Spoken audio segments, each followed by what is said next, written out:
নামাজের পর সালাম ফিরানোর পর কিছু আমল আছে, আমলগুলা করবেন। নবীজির সাহাবা হযরত মুআজকে আল্লাহর নবী বলেন, মুআজ আল্লাহর কসম আমি তোমাকে ভালোবাসি। আবার বললেন, মুআজ আল্লাহর কসম আমি তোমাকে ভালোবাসি।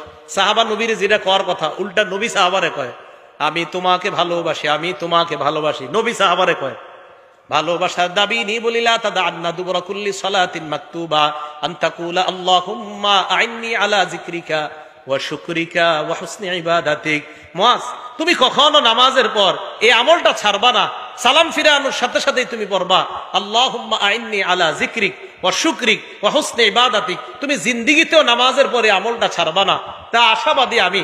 আপনারা সালাম ফিরানোর পর ইমাম সাহেব যারা আছি, আমি আলহামদুলিল্লাহ আমরা যারা আছি, আমি যেই যে মসজিদগুলা আমার তদারকিতে আছে সব মসজিদে আমলগুলা সালাম ফিরানোর পর মুসল্লিদেরকে আমল করার সুযোগ দেওয়া। তো আল্লাহুম্মা আইন্নি আলা যিকরিক ওয়া শুকরিক ওয়া হুসনি ইবাদাতিক এই আমলটা করা। আর আস্তাগফিরুল্লাহ আস্তাগফিরুল্লাহ তিনবার পড়া, আস্তাগফিরুল্লাহ আস্তাগফিরুল্লাহ তিনবার পড়া। আর কিছু তাসবিহাত আছে, তিনবার সুবহানাল্লাহ, তিনবার আলহামদুলিল্লাহ, 33 বার সুবহানাল্লাহ, 33 বার আলহামদুলিল্লাহ, 33 বার আল্লাহু আকবার।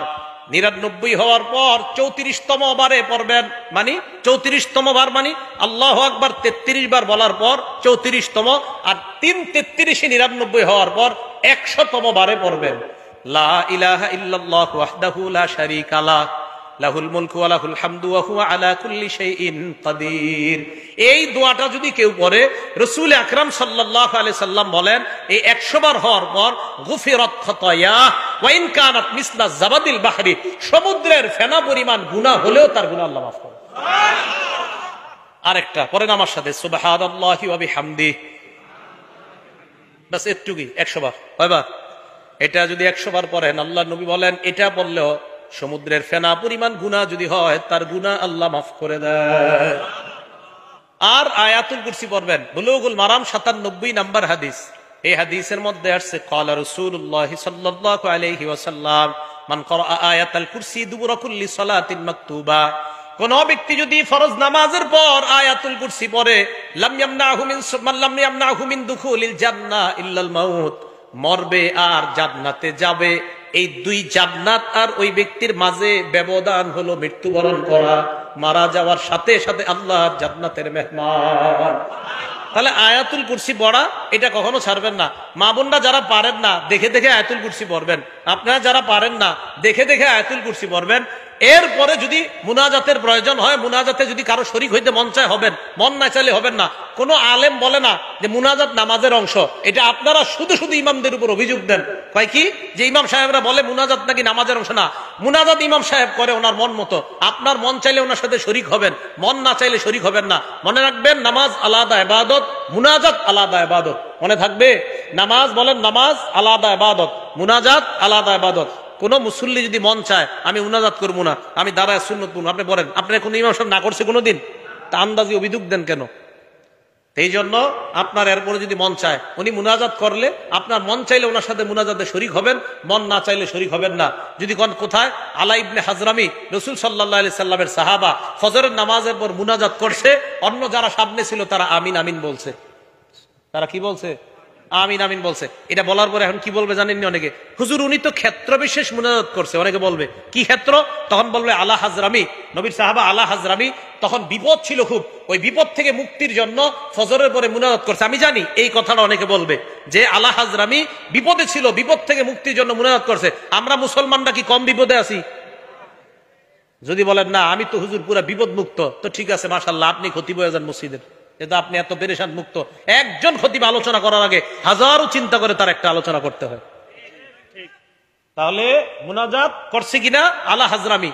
বাকি বললাম মুনাজাত এটা বাড়াবাড়ির জিনিসটা, কারো মন চাইলে করবে, কারো মন চাইলে করবে না। আলা হাজরামি উনি ফজরের নামাজের পর মুনাজাত করছে। আল বিদায়া ওয়ান নিহায়াতে আছে এই বর্ণনা, লম্বা আলোচনা, ইতিহাসের কিতাবে স্পষ্ট লেখা আছে। তো এই লেখার উপর আবার প্রশ্ন উঠবে অনেকের, হুজুর উনি তো একটা বিপদে ছিল তখন, তাই আমরা মুসলমানরা এখন প্রতি মুহূর্তে বিপদে আছি। এবার আসেন, নামাজের তো ব্যাপারে ভালোই শুনলেন। এখন যে কথাগুলো বলবো এগুলো শুনলে অনেক মুরব্বীদের কষ্ট লাগবে, বাকি যাদের ভিতরে রোগ আছে তাদের কষ্ট লাগবে, রোগ না থাকলে লাগবে না। রাসূল আকরাম সাল্লাল্লাহু আলাইহি সাল্লাম মসজিদে বসা, এক সাহাবা আসার পর উনি নামাজ পড়লেন, আল্লাহু আকবার। নামাজ পড়ার পর আল্লাহ রসুলের সামনে গেলেন, যাওয়ার পর সাল্লাম আলা নবী সাল্লাল্লাহু আলাইহি ওয়াসাল্লাম, আল্লাহ নবীকে সালাম দিলেন। সালাম দেওয়ার পর ফারাদ্দা আলাইহিস সালাম, আল্লাহ নবী সালামের জবাব দিলেন। নেওয়ার পর বললেন ইরজি ফাসাল্লি ফাইন্নাকা লাম তুসাল্লি, তুমি যাও আবার নামাজ পড়ো, কারণ তুমি নামাজ পড়ো নাই। উনি আবার গেলেন, আবার নামাজ পড়লেন, আবার আসলেন, আবার সালাম দিলেন। আল্লাহ নবী বললেন তুমি আবার যাও, আবার নামাজ পড়ো। আবার গেলেন, আবার নামাজ আদায় করলেন, আবার আল্লাহ নবীকে সালাম দিলেন। সালাম দেওয়ার পর নবী সালামের জবাব নিয়ে বললেন আবার যাও, তুমি নামাজ পড়ো, তুমি নামাজ পড়ো নাই। তিনবার এইভাবে হওয়ার পর আল্লাহ নবী তাকে বললেন তুমি যাও আবার নামাজ পড়ো। ওই সাহাবা জবাব দিলেন ইয়া রাসূলুল্লাহ মা উহসিনু গায়রা, আমি এর চাইতে ভালো সুন্দর নামাজ পড়তে পারি না। আল্লিমনি, আমাকে আপনি নামাজ কিভাবে পড়তে হয় শিখায়া দেন। নবীজি বললেন ইদা কুমতা ইলা সালাহ, যখন নামাজের ইচ্ছা পোষণ করবা ফাকাব্বির, তখন তুমি তাকবীর বলবা। তাকবীর বলার পর ফাকরা মা তায়াসসারা মাকা মিনাল কুরআন, কোরআনের যেই জায়গা সহজ ওই জায়গা থেকে পড়বা। এবার শুনেন, পড়ার পর সুম্মার কার পর রুকু করবা, হাত্তা তাতমাইন্না রাকিআ, ধীর স্থিরতার সাথে রুকু করবা। যতক্ষণ তোমার ইতমিনান না হয় ততক্ষণ তুমি রুকুতে থাকবা। এরপর আল্লাহ নবী বলেন সুম্মার ফারাসাকা মিনার রুকুই হাত্তা তাতাদিলা কাইমা, এরপর রুকু থেকে দাঁড়াইবা, সোজা হয়ে দাঁড়াইবা, বাঁকা হয়ে থাকা যাবে না। হ্যাঁ, সোজা হয়ে দাঁড়াইবা। আমাদের অনেকে এইভাবে বাঁকা হয়ে থাকে, আর বুঝায় ও ইমাম সাহেব তাড়াতাড়ি সিজদায় যান। বাঁকা হয়ে থাকে, উঠা ভাই হুজুর আমার কাজ আছে, দোয়া তাড়াতাড়ি সিজদায় যান। কষ্ট নিয়েন না, যাদের মাজায় সমস্যা ভিন্ন কথা, যারা এমনি কুজা এদের জন্য না এটা। যারা এমনি সুন্দরভাবে হাঁটতে পারেন কিন্তু নামাজে গেলে রুকু থেকে উঠে এইভাবে দাঁড়ায় থাকেন, হ্যাঁ মানে এইভাবে আপনি বাঁকা হয়ে থাকেন, পুরাপুরি দাঁড়ান না। আল্লাহ নবী কয় হাত্তা তাতাদিলা কাইমা, তুমি পরিপূর্ণভাবে দাঁড়াইবা, সোজা হয়ে দাঁড়াইবা। দাঁড়ানোর পর সুম্মা সুজুদের পর সিজদা করবা, হাত্তা তাতমাইন্না সাজিদা, ধীরস্থিরতার সাথে সিজদা করবা। দুই সেজদার মাঝখানে বসবা। এই দুই সেজদার মাঝখানে অনেকে এইভাবে বাঁকা হয়ে থাকে, ঠিক না? দুই সেজদার মাঝখানে মানে উঠে বাঁকা হয়ে থাকে, হুজুর আরেকটা সেজদা তাড়াতাড়ি দেন, এইভাবে থাকে। মনে রাখবেন বাঁকা হওয়ার, এই বাঁকা হওয়াটা যদি বেশিরভাগ নিচের দিকে থাকে তো আপনার তো সেজদা একটা হইলো। আরে বাঁকা হওয়া যদি বেশি নিচের দিকে থাকে তো আপনার সেজদা দুইটা দেওয়ার কথা না, তো আপনার তো কোনো ওজোর নাই, আপনি ইচ্ছা করে এইভাবে রয়েছেন, মানে আপনি এক সেজদা থেকে এখনো উঠেন নাই, দুই সেজদার মাঝখানে আপনি বসেন নাই। আল্লাহ নবী বললেন এইভাবে দুই সেজদার মাঝখানে বসবা। ইফআল যালিকা ফি সলাতিকা কুল্লিহা, আমি যেইভাবে তোমাকে নামাজ শিখাইলাম এইভাবে তুমি নামাজ পরিপূর্ণ করবা।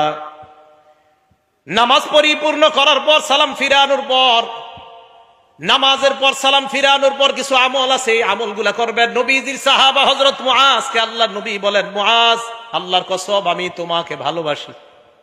আবার বললেন মুআজ আল্লাহর কসম আমি তোমাকে ভালোবাসি।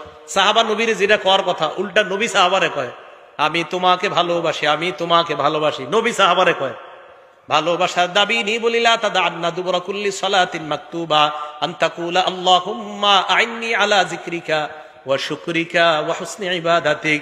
মুআজ তুমি কখনো নামাজের পর এই আমলটা ছাড়বা না, সালাম ফিরানোর সাথে সাথেই তুমি পড়বা আল্লাহুম্মা আইন্নি আলা যিকরিক ওয়া শুকরিক ওয়া হুসনি ইবাদাতিক। তুমি জিন্দেগিতেও নামাজের পরে আমলটা ছাড়বা না। তা আশাবাদী আমি। আপনারা সালাম ফিরানোর পর ইমাম সাহেব যারা আছি, আমি আলহামদুলিল্লাহ আমরা যারা আছি, আমি যেই যেই মসজিদগুলা আমার তদারকিতে আছে সব মসজিদে আমলগুলা সালাম ফিরানোর পর মুসল্লিদেরকে আমল করার সুযোগ দেওয়া। তো আল্লাহুম্মা আইন্নি আলা যিকরিক ওয়া শুকরিক ওয়া হুসনি ইবাদাতিক, এই আমলটা করা। আর আস্তাগফিরুল্লাহ আস্তাগফিরুল্লাহ তিনবার পড়া, আস্তাগফিরুল্লাহ আস্তাগফিরুল্লাহ তিনবার পড়া। আর কিছু তাসবিহাত আছে, তিনবার সুবহানাল্লাহ, তিনবার আলহামদুলিল্লাহ, 33 বার সুবহানাল্লাহ, 33 বার আলহামদুলিল্লাহ, 33 বার আল্লাহু আকবার।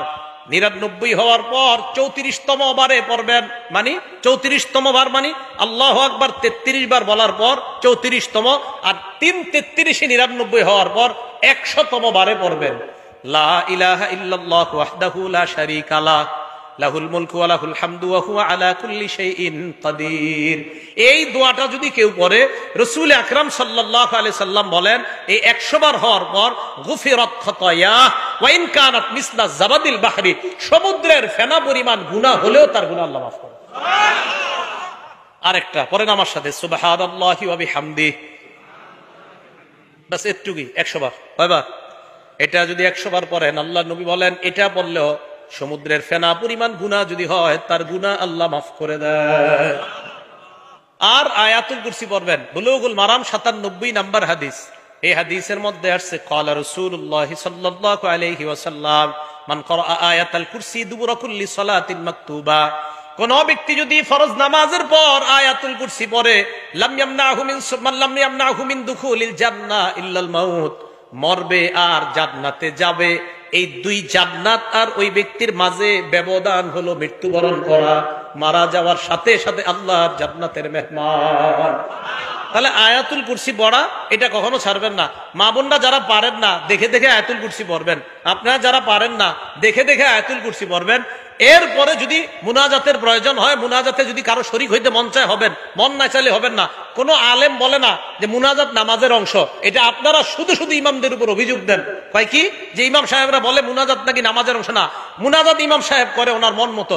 আপনার মন চাইলে ওনার সাথে শরীক হবেন, মন না চাইলে শরীক হবেন না। মনে রাখবেন নামাজ আলাদা ইবাদত, মুনাজাত আলাদা ইবাদত। মনে থাকবে, নামাজ বলেন নামাজ আলাদা ইবাদত, মুনাজাত আলাদা ইবাদত। কোন মুসল্লি যদি মন চায় আমি মুনাজাত করবো না, আমি দাঁড়ায় সুন্নত পড়বো, আপনি বলেন আপনার কোন ইমাম সাহেব না করছে কোনোদিন? তা আন্দাজি অভিযোগ দেন কেন? এই জন্য আপনার এরপরে যদি মন চায় উনি মুনাজাত করলে আপনার মন চাইলে ওনার সাথে মুনাজাতে শরীক হবেন, মন না চাইলে শরীক হবেন না। যদি কোন কোথায় আলা ইবনে হাজরামি রাসূল সাল্লাল্লাহু আলাইহি সাল্লামের সাহাবা ফজরের নামাজের পর মুনাজাত করছে, অন্য যারা সামনে ছিল তারা আমিন আমিন বলছে। তারা কি বলছে? আমিন আমিন বলছে। এটা বলার পরে এখন কি বলবে জানেননি অনেকে? হুজুর উনি তো ক্ষেত্র বিশেষ মুনাজাত করছে। অনেকে বলবে কি ক্ষেত্র? তখন বলবে আলা হাজরামি, নবীর সাহাবা আলা হাজরামি তখন বিপদ ছিল খুব, ওই বিপদ থেকে মুক্তির জন্য ফজরের পরে মুনাজাত করছে। আমি জানি এই কথাটা অনেকে বলবে যে আলা হাজরামি বিপদে ছিল, বিপদ থেকে মুক্তির জন্য মুনাজাত করছে। আমরা মুসলমানরা কি কম বিপদে আছি? যদি বলেন না আমি তো হুজুর পুরা বিপদ মুক্ত, তো ঠিক আছে মাশাআল্লাহ, আপনি খতিব হয়ে যান মসজিদের, কিন্তু আপনি এত পেরেশান মুক্ত।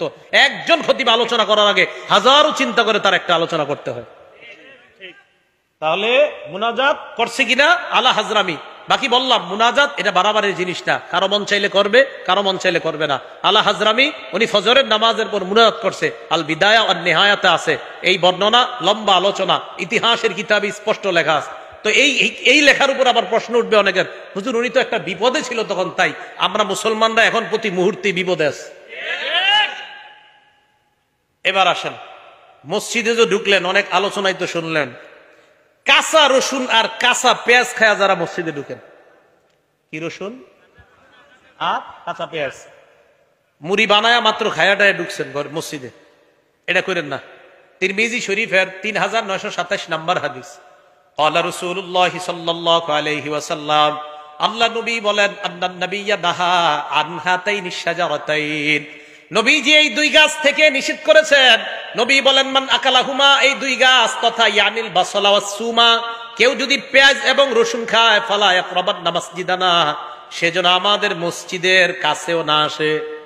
নবীজি বলেন কেউ যদি কাঁচা পেঁয়াজ আজ কাঁচা রসুন খায় সেজন্য আমাদের মসজিদের কাছে না আসে। খাইতে হয় যদি কাঁচা পেঁয়াজ আর কাঁচা রসুন ইত্যাদি খাইয়া অথবা পেঁয়াজ দিয়ে মুড়ি বানানো খায়া মসজিদে আসতে হয়, তাহলে ব্রাশ করে আসবেন। কি করে আসবেন? ব্রাশ। কেন ব্রাশ করে আসবেন? মুসলিম শরীফের হাদিসে আসছে। ক্বালা রাসূলুল্লাহ সাল্লাল্লাহু আলাইহি ওয়াসাল্লাম, আল্লাহ নবী বলেন শোনো তোমরা, এই যে গন্ধযুক্ত গাছ, এই গন্ধযুক্ত গাছ যারা খায়, নবী বলেন মান আকালা মিন হাযিহি শাজারাতিল মুনতিনা, মুনতিনা মানে গন্ধযুক্ত গাছ, যে গাছের গন্ধ আছে, যারা খাও ফালা ইয়াকরাবান্না মাসজিদানা, মসজিদে আসবা না। প্রশ্ন হতে পারে কেন? নবীজি বলেন ফাইন্নাল মালাইকাতা তাআজ্জা মিম্মা ইয়াতাআজ্জা বিহিল ইনসু, মানুষ যেই জিনিস গন্ধ অপছন্দ করে, যেই গন্ধে মানুষ কষ্ট পায়, ওই গন্ধে ফেরেশতাও কষ্ট পায়। মানুষ যেই গন্ধে কষ্ট পায় ওই গন্ধে কে কষ্ট পায়? তাহলে পেঁয়াজ রসুন, এই কাঁচা পেঁয়াজ কাঁচা রসুন এগুলা খেয়ে মসজিদে আসা যাবে না। যদি কোনো মুসল্লি নাও থাকে তাও আসবেন না। কেন মসজিদে আসবেন না মুসল্লি না থাকলে? কারণ ফেরেশতা মসজিদে আছে। তখন আপনি যখন ওই কাঁচা পেঁয়াজের গন্ধ, এটা যেমন মানুষ সহ্য করতে পারে না, ফেরেশতাও সহ্য করতে পারে না। এবার বলেন তো কাঁচা পেঁয়াজ খায় মসজিদে যদি যাওয়া নিষেধ হয়, সিগারেট খেয়ে না, ওটা গন্ধ তো অনেক সুন্দর, হ্যাঁ নিষেধ না? সিগারেটের দলিল কি? সিগারেট যে দুর্গন্ধ, এটা খেয়ে যাওয়া নিষেধ, দলিল কি? এই হাদিস দলিল। কারণ দুর্গন্ধযুক্ত গাছ খেয়ে যদি মসজিদে যাওয়া নিষেধ হয়, যেটা একটা হালাল, পেঁয়াজ হালাল না হারাম? হালাল। রসুন হালাল না হারাম? হালাল। এই হালাল জিনিস খেয়ে মসজিদে যাওয়া নিষেধ। ধূমপানের প্যাকেটের উপরে কি লেখা থাকে? এটা কি এখনো আছে? এখন তো নতুন কথা, ধূমপান মৃত্যু ঘটায়। তো যেই জিনিসের উপর লেখা মৃত্যু ঘটায়, এই জিনিস খায় আপনি মসজিদে গিয়ে মাশাআল্লাহ ফেরেশতাদেরকে আনন্দ দিতে চান, তাহলে ফেরেশতাদেরকে কষ্ট দেওয়া যাবে না। ভাই কষ্ট নেন নাই তো আপনারা? মানে বলতে চাইলাম আমি তো খাইতে নিষেধ করিনি নাকি? হ্যাঁ, জর্দা না, জর্দা খেয়েও যাবেন না। পানও জর্দা এগুলা খেয়ে যাবেন না মসজিদে, একদম আপনি ব্রাশ করে যাবেন। এগুলা খাওয়ার পরে অনেকে মাশাআল্লাহ কি করে, পান চাবাইতে চাবাইতে মসজিদে গিয়ে পান ফালায়া দাঁড়াজ আল্লাহু আকবার। মানে কি? আরে ভাই হ্যাঁ এটা কেন? না না এটা করবেন না। চিন্তা করে হুজুর আপনি আমি পান খাই না, এই কথা কয়ে লাভ নাই। জিজ্ঞান হুজুর করে আমি পান খাইতে দেখছেন কখনো? চিন্তা করে হুজুর মনে কয় না, নিজে মনে পান খায়। আমি খাইলেও, আমি যদি কখনো খাইতামও তাও বলতাম আপনি পান খায় মসজিদে যায় না। শরীয়ত কি আমার উপরে চলে নাকি? কোরআন সুন্নাহর উপর শরীয়ত চলে এখানে মানুষকে। তো পান খেয়েও যাবেন না, বিড়া সিগারেট এটাও যাওয়া যাবে না। আর হলো আপনার কি, ওই যে পেঁয়াজ রসুন। হ্যাঁ নবীজি বলছে একান্ত যদি তোমাদের ফাইনলা বুদ্ধা কুনতুম আকিলিহা ফাইন কুনতুম লা বুদ্ধা আকিলিহিমা, তোমরা যদি পেঁয়াজ রসুন খেতেই হয়, ফামিতুহুমা তবখ, এইগুলা তোমরা রান্না করে এইগুলাকে সেদ্ধ করো, রান্না করে এইগুলাকে পরিশোধন করে এরপরে খাও, তখন আর গন্ধ হবে না। তাহলে কাঁচা পেঁয়াজ, কাঁচা রসুন ইত্যাদি এগুলা খেয়ে মসজিদে যাওয়া ঠিক না, মসজিদ দুর্গন্ধ করা এটা ঠিক হবে না। আল্লাহ আমাদের সকলকে যে কথাগুলা শুনলাম, বিশেষ করে একটু বসেন, সর্বশেষ জানতে চাই, বলেন তো আমি যে সালাতের পদ্ধতিতে বর্ণনা করছি, এভাবে কে নামাজ পড়ে? আপনারা বলেন আপনি কে? হ্যাঁ আমি যেই পদ্ধতিতে নামাজ পড়ছি আমি ওইটা বলছি। এই জন্য কেউ মনে করবেন না যে না হুজুর আপনি মনে ওনারটা না করছেন, না আমি এভাবে পড়ি। বাকি বুঝার থাকলে তো বুঝে নেবেন। আল্লাহ আমাদের সকলকে যে কথাগুলা বললাম শুনলাম আমাল করা তৌফিক দান। আচ্ছা এই উডার আগে করবেন না, বসেন একটু বসেন, সবাই বসেন।